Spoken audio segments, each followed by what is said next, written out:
Welcome to the unSeminary podcast. Are you looking for practical ministry help to drive your ministry further, faster? Have a sinking feeling that your ministry training didn't prepare you for the real world? Hey, you're not alone. Join thousands of others in pursuit of stuff that we wish they had taught in seminary. Buckle up and let's get started with this week's unSeminary podcast. Well, hey everybody, welcome to the unSeminary podcast. My name's Rich, the host here. I am so glad that you've decided to spend some time with us today. We know as you head into this weekend, wow, you've got a lot going on. And I'm just so thankful that you would take some time out to spend some time with us today. I'm honored to have Christine Kreisher with us on the call. We've literally tried to do this for months because she's a great leader and she's one of those people I couldn't let her go. I really wanted to make sure that we got Christine on the show. And she's from a church called GT Church, which if you're not following, you're going to want to, particularly after today's conversation, you're going to want to get to know them a little bit better. Christine, welcome to the show. Thanks so much. I'm so honored to be here. So you guys are in Pennsylvania. Good things do come out of Pennsylvania. And, so you currently have 2 locations and, quite a sprawling ministry. What is your role there at GT Church? I'm a connections pastor. Great. So anything having to do with the first-time guest experience through discipleship is Perfect. What I oversee and help to manage the teams. And have an honor to do that. It's been a blast. Very cool. Well, Christine wrote a book, or was part of writing a book called, which I have on my Kindle, which is called Stop Recruiting, Start Retaining, which is a fantastic book. And the thing, I've passed this around to some friends in ministry, and it's one of those books where when you read the title, that is the message of the book. Stop Recruiting, Start Retaining. It's a fantastic book, a really great read. And so I'm really looking forward to jumping into that. Why don't we start with, why did you write this book? Where did that come from? That's a great question. I had always felt like God was calling me to write a book, but never really felt like I could just never find the right thing. And so one day, my friend Darren, I was sitting at a diner with a friend, and she said to me, "You've got to write a book." But I never wanted to write a book that would be self-serving. So let me tell you my story. I wanted it to be something that would be helpful. And as I was sharing that with her, she said to me, I looked down at my phone actually, and Darren Kaiser, co-author of the book, had texted me. Literally, his text popped up on my phone and said, "Let's write a book." And I couldn't believe it. But that was because he had just finished up his PhD, and he did his thesis on volunteer retention, did so much research, and he, in his thesis, he had a control group and an experimental group, and I was a part of his experimental group. I came to his church. They had a multi-site campus, and I went to the one campus and did some training with their volunteers, some just inspirational things, and was a part of that. And he just said, "I love your stories. Let's combine my research with your stories and your years of experience." I've been in ministry now for 17 years. And so that's what we did. You started when you were 4 years old. I did, yes. Thank you so much for that. That's great. Now, one of the things that sticks out is this Zero Recruitment Model. I know that there are church leaders that are listening in today that would say, okay, sure, if I stop recruiting, my ministry is going to go careening off a cliff pretty quickly. So I want to dig into that. When you say zero recruitment, you don't really actually mean zero recruitment, right? What do you mean by that? Yeah, we do mean zero recruitment, but what we mean is we want to get to a place where our volunteers are doing the recruiting for us, because our volunteer culture is so sticky and so irresistible that people, they stay and they recruit their friends. And great leaders are also developed out of that whole process because you're caring for people so well. So yeah, it is possible. And every time I've spoken at different conferences and retreats, volunteer leaders constantly say, I need you to help me recruit. I need you to help me recruit. And after years of hearing that, I began to think about, is it really what they need recruiting help, or do they need to help? Do they need help with their culture? Right. And so I really believe the answer is found in culture. And there's 4 strategies that we talk about in the book that really do help to create an irresistible volunteer culture. Nice. Well, if you've been around unSeminary for a while, you know that I like numbered lists. So let's start with number 1. What could we do to really start moving towards zero recruitment, a zero recruitment model? Yeah. The first thing that we can do is, can I just back up and just say the first thing that we need to do is have a mindset shift. And that's hard to say, and I won't try to say that 5 times fast. It's a dangerous thing to say sometimes, but sometimes we view volunteers as numbers. We don't mean to, but we're so busy and we're so focused on a mission that we forget that they're people. They're people with stories. They're gifts. right? And I believe that one day we'll stand before a holy God and be held accountable for the way that we steward those gifts. And so that's the first thing we have to do. We have to remember that they're people. We have to remember that it's so important for us to not just fill volunteer vacancies, but to find volunteers fits so that they can thrive. And not just in their volunteer role, but in life. Because when you add value to people's lives, it changes everything. And so that's the first thing. It's just that shift in perspective and having the mentality of not just finding a fit, not just filling a role, but finding a fit, finding their sweet spot. Because when you find their fit, they won't quit. So, yeah. Wow, there's a lot packed in there. I think for churches, this is an important thing for churches to unlock. I think sometimes we look at volunteers as a means to an end. So we look at them as like, hey, they're going to get a job done for us. Now, what I've noticed is growing, thriving churches look at volunteers as the end, that actually this is an incredible way to develop people. And we start with how do we help and grow people through their volunteer experience, through them engaging with us, and that through that, then this incredible thing starts to happen where people actually want to be a part of this. Rather than seeing this as like, gosh, we need to find people, we say, how do we, and that's huge. That's a massive shift. I think particularly for churches that are growing, that's one of those mind shifts that you have to make. You have to say, how do we use this as a growing piece? What are some practical ways, some practical steps that we could do, even within our church, to begin kind of transitioning that mindset? The first thing we can do is assess our culture. Because if I gave you every volunteer you needed and I found the perfect fit for all of them, if the culture isn't right, they're not going to stick, right? So we've got to first start there and assess that. And in this volunteer project, Stop Recruiting, Start Retaining, we provide you with a tool that you can use for the leader to assess their culture. And then what's really cool is you send that same survey, or actually it's a little bit a different variation of it, to your volunteers, and they get to tell you anonymously what your culture is really like. And then there's a sync report that actually shows you like where you're doing really, really well and some areas that you need to focus in. And those are the 4 strategies where you can begin to break down and say, okay, here's where we're doing awesome. And so celebrate that. And but then here's where we could really use some improvement. And then we give you practical strategies on how to make some changes. Any kind of interesting stories that have come out as either you've done that kind of syncing up, or that you've heard other churches as they've done that? As far as syncing up as they've actually said, hey, this is what we think, and then this is what our people think. What's the difference between those two? Yeah, on a personal level, there's been times where I've sent surveys to my volunteers and I thought I was knocking it out of the park. I'm amazing. I'm inspiring. Like they're having fun. It's great. And early on in ministry, when I was leading my first team of volunteers, I really did. I thought, man, I've got this vision. They're having fun. This is awesome. And then I sent a survey and I got some feedback that, you're fun and you're inspiring, but you're not really telling me what you want me to do. Yes. Yeah. It's not clear to me. Like, what do you want from me? How do I know I'm winning? And that was eye-opening for me. And that was an opportunity for me to say, I'm not going to use my personality as an excuse to not value people. And so things really began to change and shift. And we hear the same thing from church leaders that take the survey, the Zero Risk survey, or Zero Risk, I'm sorry, the Zero Model Recruitment survey, and they say that it is surprising to them because it's fresh perspective, and we all need that. We need to give our volunteers a voice.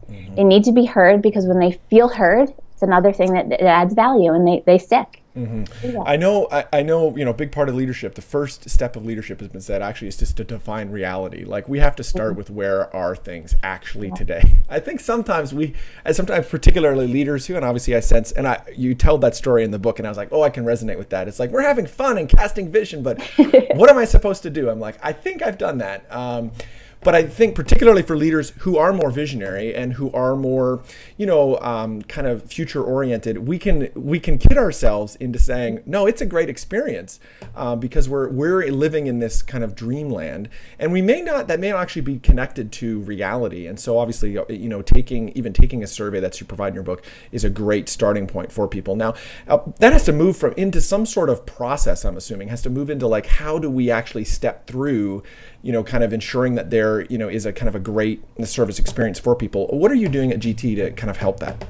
Well, there's 4 strategies, and so I'll go over them quickly, and then we can kind of break them down. But celebrate their significance is the first one. The next one is providing first-class support for people, fuel meaningful connections, and then the last one is empower their passions. Okay. And so I know for me as a new volunteer in this church, I came from an unchurched background. I mean, crazy childhood, and got saved in my early 20s and started coming to GT Church. And I was lost. I hid in the back for about a year and a half just because I was hurt and I just needed to heal. And then somebody gave me the opportunity to tap me on the shoulder, and they said, hey, we would love for you to be a part of kids ministry. We know you like kids, and we know you like to cook. And so someone was watching. Someone was being intentional in that. And then what happened was, through a series of months and then years, of course, somebody came alongside of me and they provided those 4 things for me. They came alongside and they said, I see something in you, and I want to connect your gifts and the way that God has uniquely wired you, even in your mess, because it's the number one catalyst for spiritual growth. I really do believe that when we step out in ministry. And so she believed in me. She gave me that opportunity to connect my gifts to the vision of this church and how God wanted to use me to fulfill the vision of the church. Everything I did, from cooking with kids in a kitchen to, eventually preaching, and so it's important that we provide that significant opportunity for people to be a part of something so much bigger than themselves. They want that. They crave that. People have jobs, and so they're looking for meaning. And so that was huge. And then she also provided that support by making sure that I had all the tools I needed to be successful. Volunteers, go ahead. What does that look like when you talk about first-class support? It's one thing to provide support. What would you say differentiates between kind of first-class support and just average support? Sometimes we just throw people into a role. We don't take them through a healthy training process. We don't take the time to really figure out how they're wired. We don't give them parameters. We don't sometimes give them even budgets. Like, this is how much you can spend to do what you need to do. Or we don't appreciate them the way that sometimes we think we appreciate people, because we walk through halls and we go, hey, great job, so glad you're here, you're awesome. But it's that unique appreciation. It's figuring out, we do something with our volunteers called What Floats Your Boat. I think it was a Craig Jutila thing years and years ago. I had learned, where we have a list of questions we give to our volunteers early on to figure out what they like. What's your favorite drink at Starbucks? Tell us about your family. Tell us your favorite donut. Things like that we're able to then, when we want to appreciate them, we can do it in a unique way that resonates with who they uniquely are. Right. And that's so important. Absolutely. That's fantastic. When you talk about meaningful connections, trying to get people plugged in, what does that look like? How are you doing in that in your ministry? Yeah, there's a couple of different things that we do there, because again, we can just throw people into roles. And I was guilty of this years ago, just like, okay, here's what you need to do, go do it. And then one day I remember saying to some of asking a question to my volunteers, and it became very apparent they didn't even know each other. Like, they were serving with each other every weekend, and they didn't even know each other. And so we started to huddle up our teams. We started to get them together 30 minutes before each service. And I know, like, for leaders, that 30 minutes, what? We can't even get our volunteers to come on time. Yes. I would say about 90% of our volunteers come 30 minutes early to huddle up with one another, because it's meaningful. We share prayer requests quickly. We share prayer requests, we cast vision, we give like the last minute, changes for the day or things they need to know. We pray together, and then we encourage, like, we're going to do a bonfire at the end of this month. One of our teams, 100 people and their families are going to come out, and we're going to just have fun. Yes. It's important to remember that people already have jobs. Yes. So you've got to make it fun. Right. You've got to make it fun. And you got to give volunteers that sense of, I belong here. I'm not just a number. I'm not on an island, but I actually belong here. And there's ways that we can definitely do that. I know for us at our church, one of the things I've said to our leaders all the time is, listen, we need our people. I obviously say this to staff. We need our people to do a task, but what they want out of it is relationship. Yeah. And we have to make sure that we're baking into the process an opportunity for them to get to know each other. For us, a big part of the way we do that is we actually, if you serve on Sundays at any of our campuses, we're going to provide you a meal. So we actually serve breakfast and lunch. Well, breakfast at all our campuses, and well, actually all our campuses serve lunch too. Some people stay for both, and it's not an insignificant expense. It's a lot of it. In fact, we're in budgeting season right now as we're looking to next year, and every year it comes up again. It's like, gosh, do we really want to spend all this money on feeding people? But for me, what it really drives to this meaningful connections piece, that every week we're providing an opportunity for our people to sit down and connect with each other and talk with each other, and build relationship and friendship over, ham and egg and cheese sandwich, and it's significant. And I think for leaders, we can ignore those things because we think, but that doesn't help us ensure that they show up on time, or that doesn't help us ensure that they know what they're supposed to do in kids. Well, what it does over the long haul is they develop relationship, for sure, with people. The fourth category you talked about was empower their passions.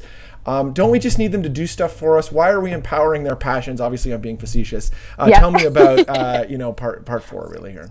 Yeah, so many times if we don't give our volunteers parameters, if we're not clear on what our vision and our strategy is and what the win statement is for that ministry, they'll create their own.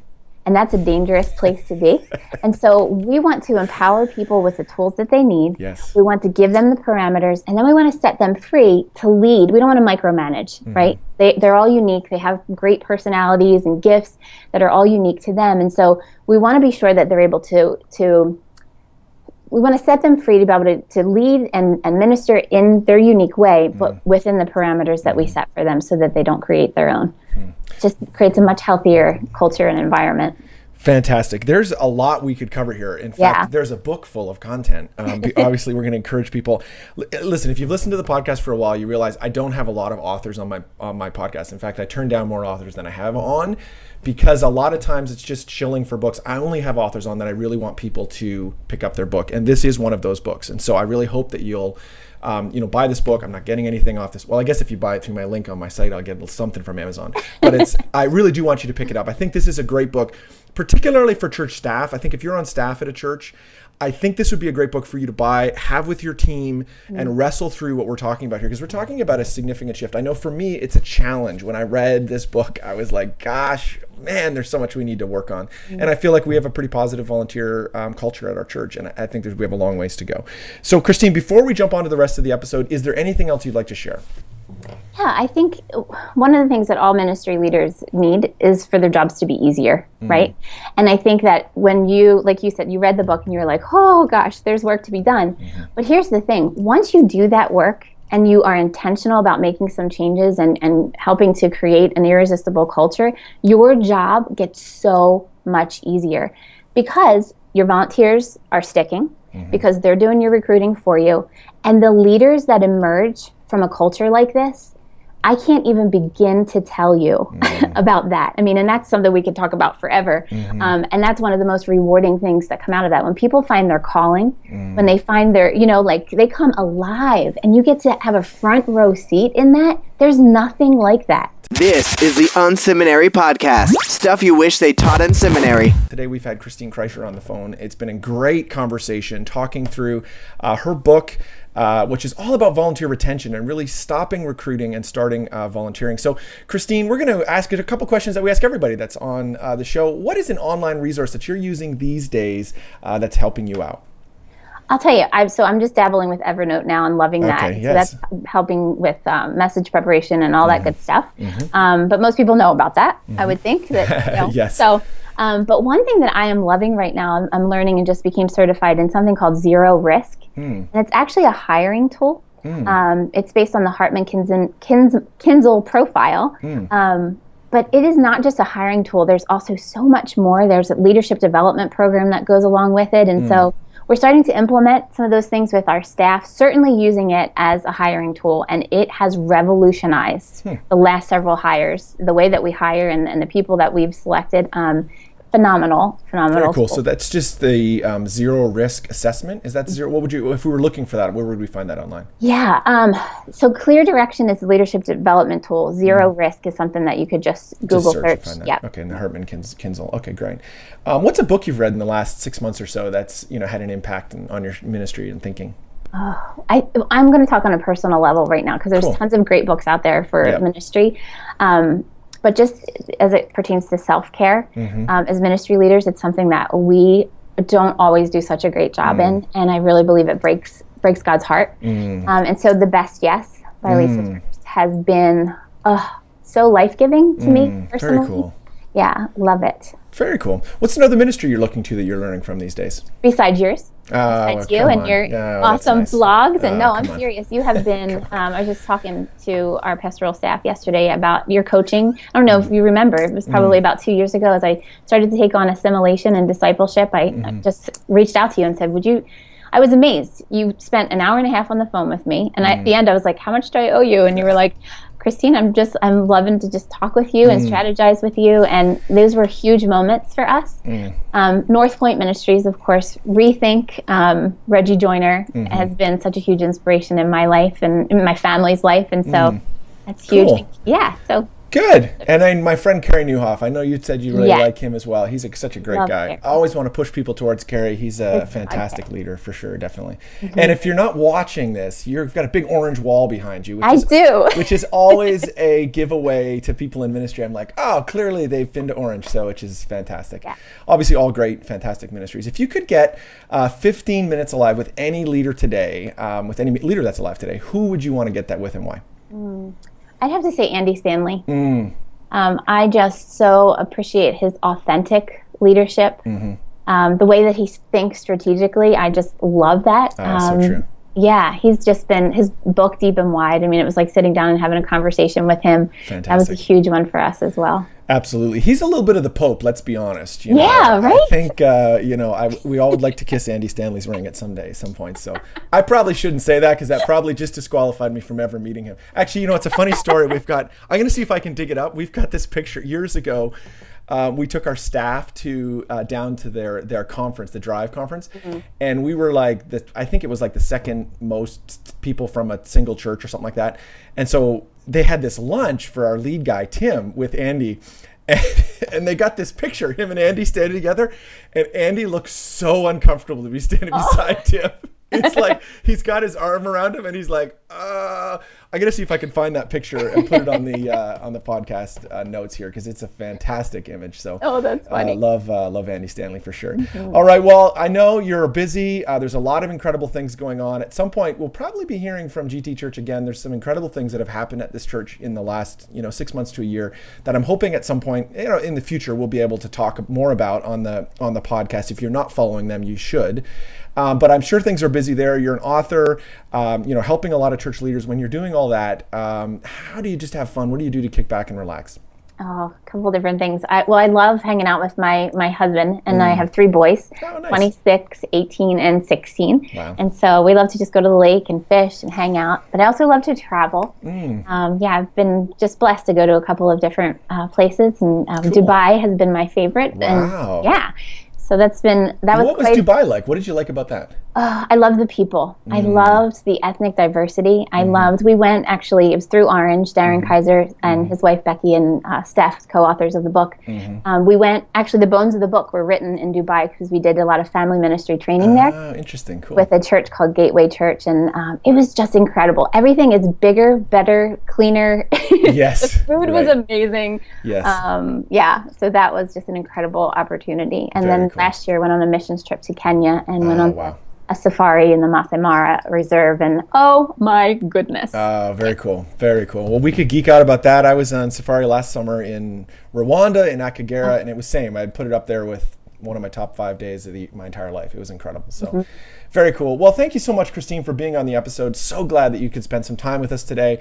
How can people get in touch with you or with the church? More about the book. We'll have links in the show notes, so you can go over there and check that out at unSeminary. But if you want more information, how can people do that? Yeah, we have a website, stoprecruiting.com. You can go get some information. There's a lot of tools on that website as well. Things that we didn't get to talk about today, our serve process, our new volunteer process.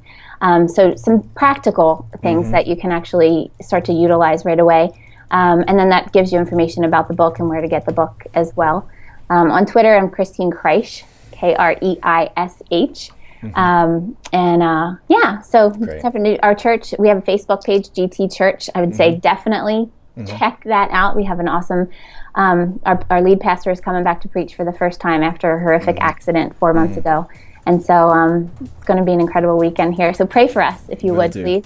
For sure, definitely. Well, thank you so much, Christine, for being on the episode today. Always fun. And like I say, I know I've already kind of chilled for your book a little bit, but I would encourage church leaders who are listening in to get a chance to read it. I think it'll challenge you and your team to think a little bit differently about volunteers. So thanks so much for being on the show today, Christine. Yeah. Thank you, Rich.